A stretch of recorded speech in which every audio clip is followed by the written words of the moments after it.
አናስተልን ሰላም በኢትዮጵያና በመላው ዓለም ያላችሁ ተጋታዮች እንደምን ቆያችሁ? አንድ ሰዓት ሆኖ እዚህ አዲስ አበባ ከሚገኘው ዋናው ስቱዲዮአችን በቀጥታ ስርጭት የምትከታተሉ የቲቪ ዜና 57 አሁን ይጀምራል። አበይት ነጥቦችን ነው።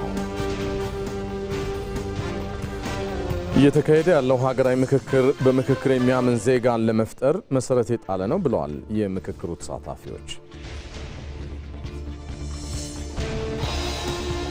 ኢትዮጵያ በተቋማዊ ማሻሻያዎችና በሕዝብ አንድነት የማይናወጥ የጸና ሀገረ መንግስት የመገንባት ሂደቷን አጠናክራ ቀጥላለች። የአሜሪካ ፕሬዝዳንት ዶናልድ ትራምፕ በኢራን ምጣኔ ሀብት ላይ የከፋ ጉዳት የሚያስከትለውን አዲስ ማዕቀብ ሊጥሉ ስለመሆኑ ከውጭ ይዘናል።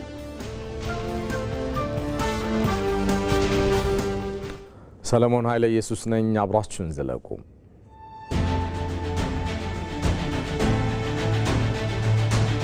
ኢትዮጵያኖች እርስ በርስ መክረን ልዩነታችንን ሰብረን የሚያጠፋፋንን አስወግደን በአድዋ ድል እንዳገኘን ሁሉ በዚህም በምክክሩ ላይ ትልቅ ድልና ትልቅ ማሸነፍ ስላገኘን በእውነት ደስ ይለኛል። የቀጣይ አዲሲቷን ኢትዮጵያ ለመገንባት እውነተኛ ታሪክን እውነተኛ ኢትዮጵያን ያየንበት መድረክ ነው።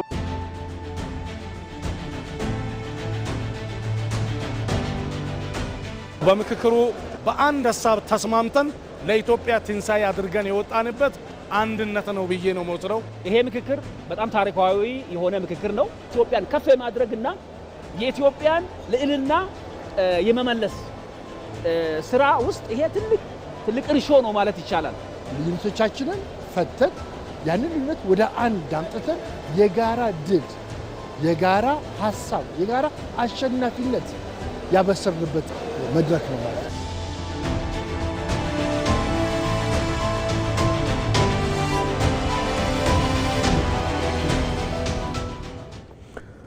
ወደ ቀዳሚው ዜና አሻገራለሁ። እየተካሄደ ያለው ሀገራዊ ምክክር በምክክር የሚያምን ዜጋን ለመፍጠር መሰረት የጣለ ነው ብለዋል የምክክሩ ተሳታፊዎች።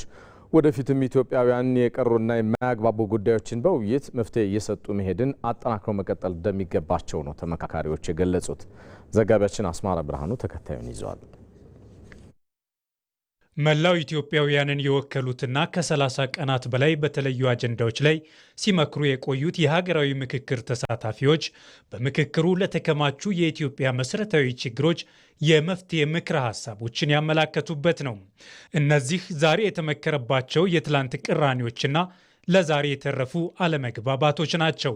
ሆኖም ምክክር ሂደት በመሆኑ አሁንም በሚቀሩ ነገም ላለመግባባት መንስኤ የሚሆኑ ጉዳዮችን ለመፍታት ምክክር የመጀመሪያውም የመጨረሻውም አማራጭ እንዲሆን ይህ ሀገራዊ ምክክር ትልቅ መሰረት ጥሏል።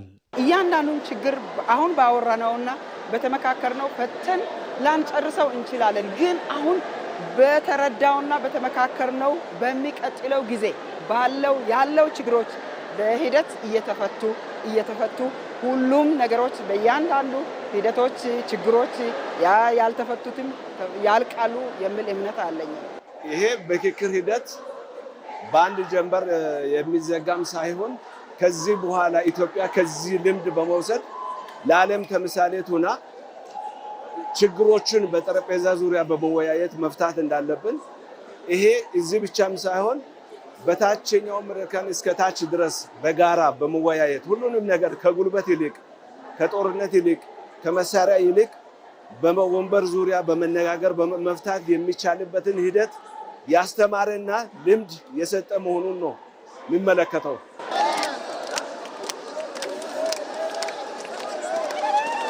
ይህ ለኢትዮጵያ አዲስ ምዕራፍ የሆነው ሀገራዊ ምክክር ነገም በሚቀሩ ጉዳዮች ላይ ተጠናክሮ መቀጠል እንዳለበት የገለጹት የምክክሩ ተሳታፊዎች ኢትዮጵያውያን በዚህ ደረጃ በማያግባባቸው ጉዳዮች ላይ መምከራቸው በራሱ ትልቅ ድል ነው ብለዋል።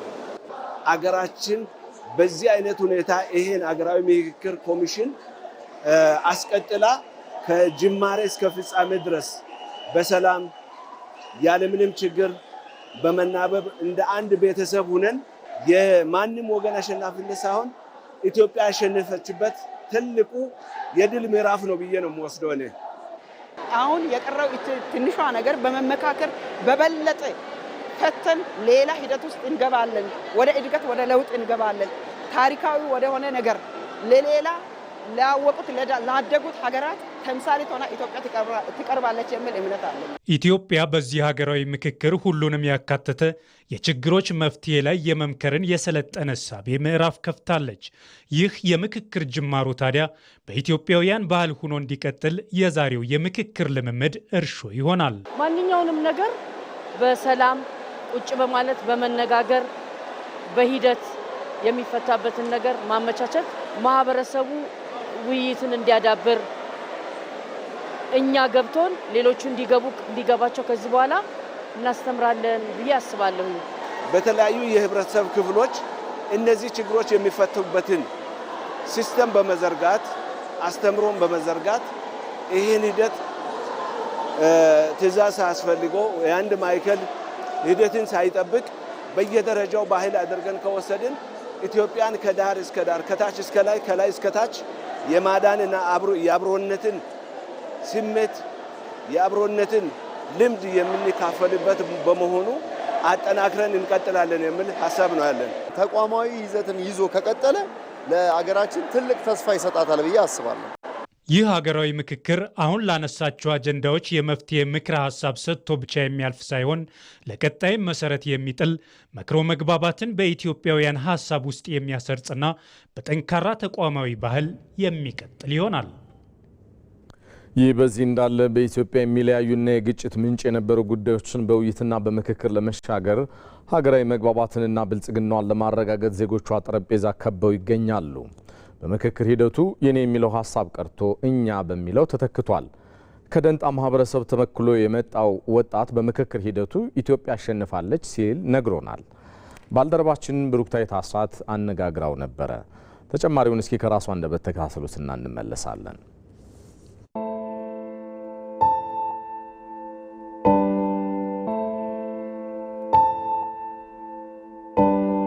ዳዊት ኃይሉ ይባላለሁ። ከማዕከላዊ ኢትዮጵያ ክልል የደንጣ ማህበረሰብ ወክዬ ነው የመጣሁት። እኔ አስሩ ላይ አጋጣሚ ሆኖ የጸሐፊ ነበርኩኝና ጸሐፊ ሆኜ ከተመረጥኩ በኋላ ሁሉም ማህበረሰብ ክፍል የወከሉበትንና ስማቸውን ይታወቃሉ። ከሚታወቁ ከ10 ሰዎች መካከል 3ቱ ትጥቁን ፈቶ ሰላማዊ በሆነ ሁኔታ ሊመካከር የመጡ አካላት ናቸው። እነዚህ አካላት ምን ይዞ መጥቶ ይሆን? የነዚህን ሀሳቦችን ሀገራዊ ተደርጎ ኢትዮጵያዊ ተደርጎ እንዴት ሀገርን በሚመጥን ሁኔታ መጻፍ ይችላል የሚል ትልቅ ስጋት ነበረ። ትውቅ ወቅት ላይ እድል ልክ መሰጠት ሲጀምር ሁሉም ሰዎች ሀገርን ነው ሲያስቀድመ ነበሩ። የሁሉም አብዛኞቹ ሀሳብ ተመሳሳይ ነበረ። ሀገራዊ ስሜትን ከዚህ ከአራት ሺው አይቻለሁ ብዬ ነው ማስብ። ይሄኛው ሀሳብ የኔ ሀሳብ ካልሆነ ከፈለገ ይበተን ምክክር ጉባኤ የሚሉ አካላት አሉ። ሌላ ሽማግሌ አልተጠራም። እዚቹ አምስቶችንም ነው የፈተነው። ተማምነን በግልጽ ተነጋግረን በግልጽ ቋንቋ ተነጋግረን ከምክክር ጉባኤ ላይ የሚኖረው ውጤት ኢትዮጵያን ሊያሸንፍ የሚችል ሁላችንም አሸናፊዎች መሆን የምንችል እንደሆነ ወደ መግባባት ላይ ደረሰን። የእንተንም ሀሳብ አምጣ የሌላውም ይምጣ፣ ሁሉም አንድ ላይ አንድ ቆት ላይ ይሰብሰብና ለሀገሪቷ የሚጠቅመውን ሀሳብ እንዴት አድርገን አንድ አጀንዳ እንፍጠር በሚለው ላይ ነው የተግባባነው። ከዚህ በኋላ በአገራት በዓለም አቀፍ ደረጃ ሀገረ መንግስቷ ጠንካራ የሆነ ሀገረ መንግስት ክሬት ተደርጋለች። ኢትዮጵያ ውስጥ ዘላቂ ሰላም ትሰፍናለች። ምንም ጥርጥር የለውም። ማህበራዊ ማስተጋብሩ በሚገርም ሁኔታ ዲቨሎፕ ተደርገዋል የሚል ሶስቱንም ነው ያየሁት። በሌላ ዜና ከተለያዩ የማህበረሰብ ክፍሎች የተወከሉ ተመካካሪዎች እየተሳተፉበት የሚገኘው ሀገራዊ ምክክር በኢትዮጵያ ለዘመናት ለዘለቁ መዋቅራዊና ፖለቲካዊ ልዩነቶች መፍትሄ ይዞ መጥቷል። በውስጥም ሆነ በውጭ ያሉ የኢትዮጵያ ጠላቶች ሂደቱን ለማደናቀፍና ለማጠልሸት ሌት ተቀን ቢለፉም በኢትዮጵያውያን አስተዋይነት ወደ አማካይ ሀሳቦች በመምጣት የተሻሉ ምክረ ሀሳቦች ተደራጅተውበታል። ዛህራ መሐመድ በኢኮኖሚዋ እየጠነከረች ዜጎቿ በመከባበርና በጋራ የሚያቀኗት ኢትዮጵያን ማየት የሁሉም ኢትዮጵያውያን መሻት ነው። ለረጅም ዘመናት የቆዩ መዋቅራዊና ፖለቲካዊ ልዩነቶችን በንግግር ለመፍታት የተወጠነው ታሪካዊው የሀገራዊ ምክክር መድረክ ዜጎች በጋራ ጉዳዮቻቸው ላይ በመወያየት ሁለንተናዊ መግባባት የሚፈጥሩበትና የሀገር ባለቤትነታቸውን የሚያረጋግጡበት መሆኑንም አመላክቷል። የምክክር ሂደቱ ከተጀመረ አንድ ወራትን አስቆጥሯል። በዚህ ጊዜ ውስጥ ከ10 ጀምረን 50ን ከዛም 225ን እስከዛም 500 እያልን የመጣንበት ሂደት ነው ያለው። ሀሳብ ሁልጊዜም ቢሆን የራሱ የሆነ ሂደትና ፍጭት አለው። ሁልጊዜም ከተለያየ የሀገራችን ክፍል ውስጥ የነበሩብንን ስብራቶች፣ የነበሩብንን ህመሞች፣ የነበሩብንን ችግሮች እነዚህን ሁሉ ሰንደን ነው የተገናኘ ነው። የሀሳብ ፍጭት አለ። በሀሳብ ፍጭት ውስጥ ግን ወተትን ንጠነው ቅቤ እንደምናገኝ ሁሉ እንደዛው በጎ ነገሮች፣ መልካም ነገሮች እያገኘን እየደመርን በዛ ልክ ኢትዮጵያን ከፍ እያደረግን የነበረውን ነገር ወደ አንድ ለማምጣት እኔ ከሚለው ነገር እኛ ወደሚለው ስቴጅ በርካታ ጥረቶችና ከፍተኛ የሆኑ የሀሳብ ፍጭቶች ተደርገው መልካም ነገሮች የታዩበት መድረክ ነው ማለት ይቻላል። በዚህ ወር ውስጥ ያየሁት ነገር ምንድነው? የመጀመሪያው ብለን ስንጀምር የነበረው የመፈራራት የነበረው በስሜት ወይም ደግሞ የኔን ዛቢያ አትፈትሽ የሚለው አቋም ትንሽ ዘና ሲል እና የመፈታተሽ እድል ሲገኝበት እና ትልቅ ትምህርት ነው የሆነው ማለት እችላለሁ። መግባት፣ ንግግር ማድረግ፣ ማዳመጥ፣ ዛቢያ መፈተሽ፣ መጨረሻ የሀሳቡ ቤተኝነት መሆን መጨረሻ ላይ እኮ ገዢ ሀሳብ መፍጠር ላይ ነው ያለ ነው። ላለፈው አንድ ወር ያህል ሲካሄድ በቆየው በዚህ የምክክር መድረክ ህዝብ የወከላቸው ከተለያዩ ማህበረሰብ ክፍሎች የመጡ ተመካካሪዎች ከፍተኛ የሀሳብ ፍጭት አካሂደው ወደ አማካይና የጋራ ሀሳቦች ለመምጣት ጥልቀት ያላቸው ሀሳቦች አንስተው ተወያይተዋል። እነዚህ ሶስቱ ሽግግሮች የሚያሳዩት የሀሳብ ፍጨትን፣ የሀሳብ ፍተሻን፣ የአዲስ ሀሳብ ማመንጨት እድሎች የተገኙባቸው ነው የነበሩ። ይህ አውድ አለመኖሩ ነው መሰለኝ ካሁን ቀደም ከፍተኛ ችግርና መከራ የመጣው።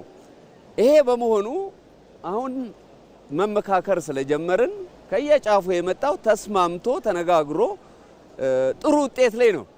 ይህ ታሪካዊ የምክክር መድረክ ለኢትዮጵያ ችግሮች ፍቱን መድኃኒት መሆኑ እንቅልፍ የነሳቸው የኢትዮጵያ ጠላቶች ምክክሩን ለማደናቀፍ ሌት ተቀን ቢሰሩም ከድካም የዘለለ ያተረፉት የለም። ዜጎቿ እንዳመኑበትም ሆነ ተመካካሪዎቹ እንደሚሉት በኢትዮጵያ ሁለንተናዊ ለውጥና መጻኢ ዕድል ውስጥ ምክክሩ ጉልህና አዎንታዊ አሻራን የሚያስቀምጥ ነው።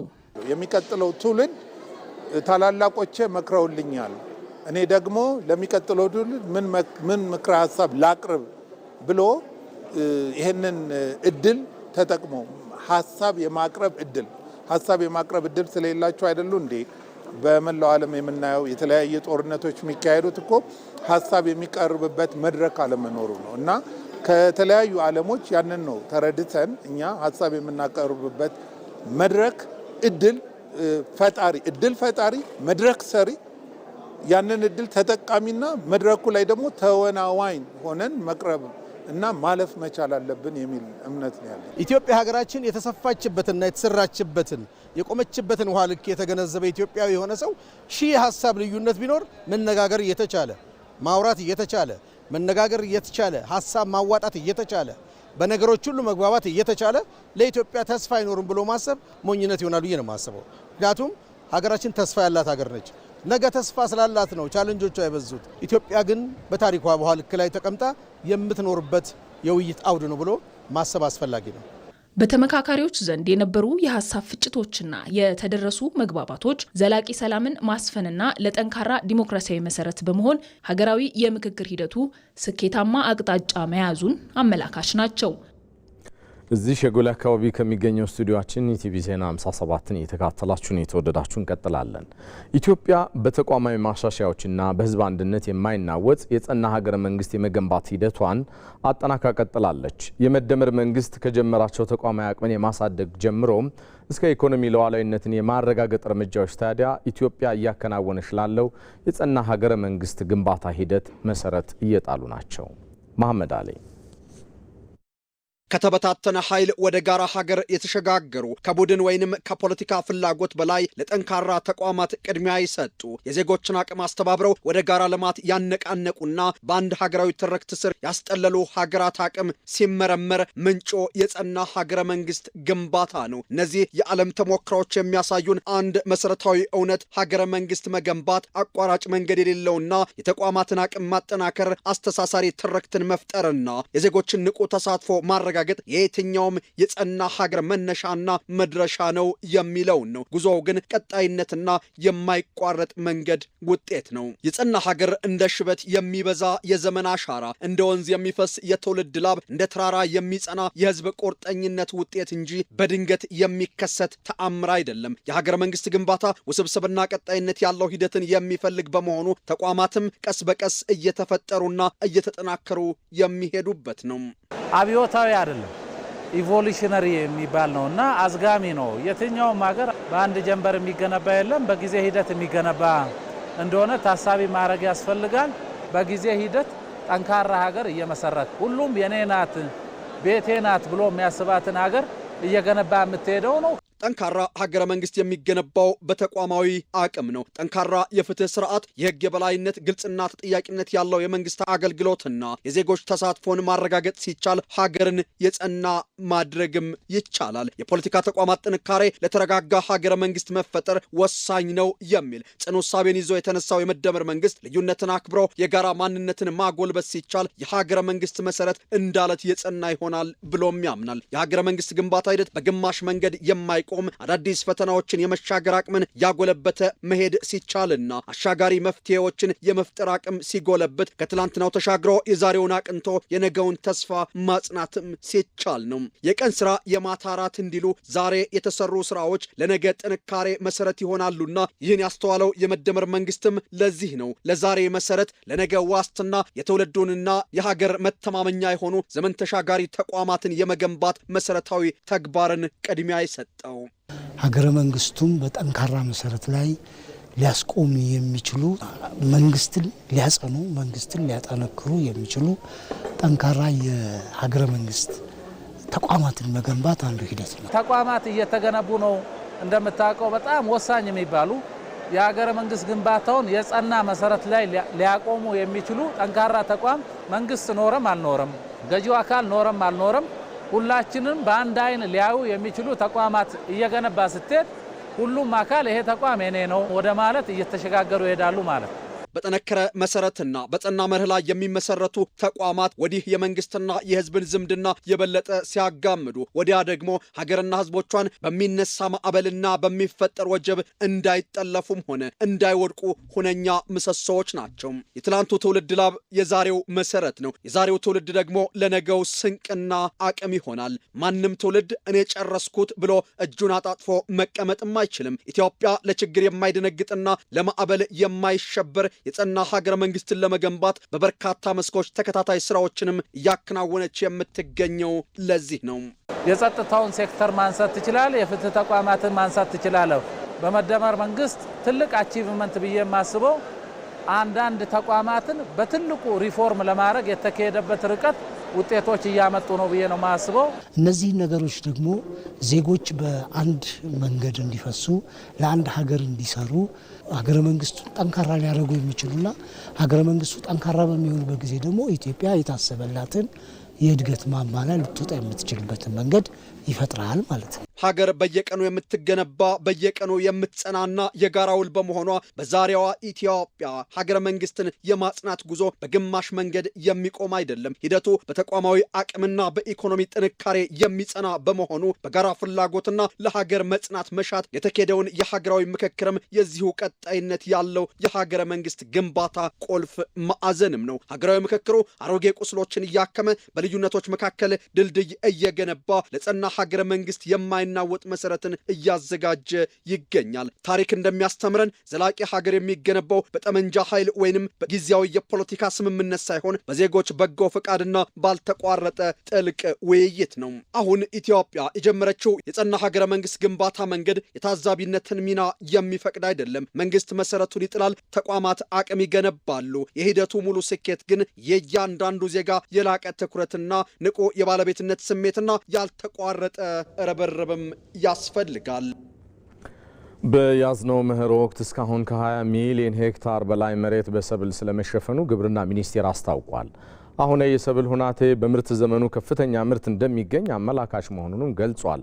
ከአየር ሁናቴ መዛባት ጋር በተያያዘ የዝናብ መጠን መቆራረጥ የገጠማቸው አንዳንድ አካባቢዎች ታዲያ በተገኘው እርጥበት እንዲያለሙ ድጋፍ እየተደረገ ስለመሆኑ ነው ሚኒስቴር መስሪያ ቤቱ ያስታወቀው። ባየ ሙላት የክረምት ወቅት ተጋምሶ የአርሶ አደሩ ማሳም በተለያዩ ሰብሎች ቡቃያ አረንጓዴ ለብሶ ይገኛል። በዘንድሮ የመኸር ወቅት አርሶ አደሩ ባለው መሬት ብዙ ምርት መሰብሰብ የሚያስችለውን የኩታ ገጠምና ሌሎች የዘመናዊ ግብርና አሰራሮችን ተከትሎ እያለማ ነው። የአየር ሁኔታው ጥሩ ነው። እኛም በኩታ ገጠም ተመሳሳይ ሰብሎችን እያለማን ነው። ቡቃያውም በጥሩ ይዞታ ላይ ይገኛል። አስፈላጊው ግብአትም እየቀረበልን እየተጠቀምን ነው። አዛርም ሰጠን፣ በወቅቱ ዝናብ ጣለልን። ከዛን ጊዜ ጀምሮ በቆሎ በጣም የተለየ ነው የሆነ ያው ሰውም እየተንከባከበው ነው። ሮያ እንደዚህ የሰጠማለ ገና ያልሰጠማለ በቆሎ ዝም ብሎ አረሮያ ዘንድሮ የተለየ ነው የሆነ መጨረሻውን ከሰመረው በጣም ጥሩ ነው ዘንድሮ። አርሶ አደሩ የድካሙን ፍሬ እንዲያገኝ በኩታ ገጠም ማልማት እንደ ምርጥ ዘር፣ የአፈር ማዳበሪያ፣ የአረምና የተባይ መከላከያ ኬሚካሎችን ጨምሮ ግብዓቶችን በመጠቀም ምርታማነትን ለመጨመር ትኩረት ተሰጥቷል። በዚህም ምክንያት የመኸር ሰብል አሁናዊ ቁመናው ጥሩ ምርት እንደሚገኝ አመላካች ነው። ከ80% በላይ በክላስተር ማልማት አለብን ብለን ነው እየተንቀሳቀስን ያለ ነው። አሁን በምርት ከተሸፈነው መሬት ወደ 7.3 ሚሊዮን ሄክታሩ በክላስተር የተሸፈነ ነው ማለት ነው። በዚህ በክላስተር የሸፈነው እንዳለ ሆኖ ክላስተር ውስጥ ደግሞ መቅረብ ያለባቸው ግብአቶች ላይም በዛው መጠን ከፍተኛ ትኩረት ተሰጥቶ ነው ሲሰራ የነበረው። አሁን ያለው ነገር በጣም ጥሩ ነው። ለምሳሌ በቆሎ ላይ ያለው የበቆሎ ምርት ላይ አሁን በጣም በቆሎ አምራች አካባቢ ላይ በጣም ጥሩ የሆነ ምርት ይገኝበታል ተብሎ ነው የሚታሰበው። ጥሩ አቋም ላይ ነው ያለው። ስንዴ የተዘሩባቸው ቦታዎች ጥሩ ደረጃ ላይ ናቸው። ሩዝ ጀምረናል፣ በዛው መጠን ጥሩ ደረጃ ላይ ነው ያለው። ኦሮሚያ ላይ ዘንድሮ ያሰብነውን ምርት እናገኛለን ብለን እናስባለን ማለት ነው። በአማራ ክልልም እንደየአካባቢው የመሬት ጠባይ በመኸር ወቅት የቅባት እህሎች፣ ጥራጥሬና የብርዕ ሰብሎች ይለማሉ።